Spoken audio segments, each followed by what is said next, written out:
पहुंचे दैत्यों के पास। देवता राक्षसों के पास गए और जाकर कहते सुनो भैया, एक काम करते हैं, जिस ओर बासुकी नाग का फन है ना, फन वाला जो हिस्सा है, एक ओर से देवता पकड़ के खींचेंगे और दूसरी ओर से दैत्य पकड़ के खींचेंगे। बीच में जब पर्वत घूमेगा तो समुद्र का मंथन होगा, जिससे बहुत सारी चीजें बाहर आएंगी। तो देवता कहते हैं राक्षसों, एक काम करते हैं, जिस ओर बासुकी नाग का फन है, मुख है, उस ओर हम देवता पकड़ लेते हैं और जिस ओर उनका पूंछ है उस ओर तुम सभी दैत्य पकड़ लो। जो राक्षस है ना, उनके पास बुद्धि की कमी है, अपनी बुद्धि तो है ही नहीं, वो दूसरों की बुद्धि से चलते हैं।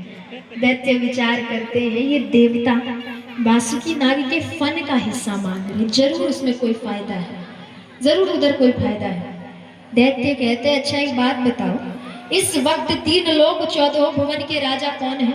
स्वर्ग के राजा कौन है? अभी राक्षस है ना, अभी सब कुछ राक्षसों के पास है। तो अभी स्वर्ग के राजा, इंद्रासन के राजा जो है वो राक्षस है। राक्षस कहते हैं राजा हम हैं तो बात हमारी चलेगी, चुपचाप से जितने देवता हो ना जाकर बासुकी नाग के पूंछ को पकड़ो, हम दैत्य फन पकड़ेंगे। तो बात तय हो गया, एक और दैत्य रह गए और एक और देवता रह गए। मंथन का कार्यक्रम शुरू किया गया। जैसे ही बासुकी नाग के मुख को खींचा गया तो सांप के मुख में क्या रहता है?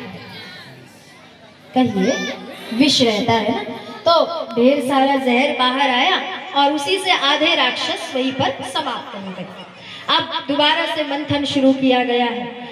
मंथन, समुद्र मंथन के दौरान कुल 14 रत्न निकलते हैं, जिसमें से सबसे पहला रत्न जो निकला है वो है हलाहल विष। अच्छी चीज लेने के लिए तो सभी तैयार हैं, अमृतत्व के लिए देवता भी ललाहित हैं और दैत्य भी ललाहित हैं, लेकिन ये जहर कोई नहीं लेना चाहता, ना तो देवता विष लेना चाहते ना तो दैत्य विष लेना चाहते हैं। तो जो हमारे दैत्यों में भी पूजनीय है और देवताओं में भी श्रेष्ठ, देवताओं में भी पूजनीय है, देवों के देव महादेव को याद किया गया। हाथ जोड़कर कहते हैं प्रभु अब इस संकट से आप ही उबारिए।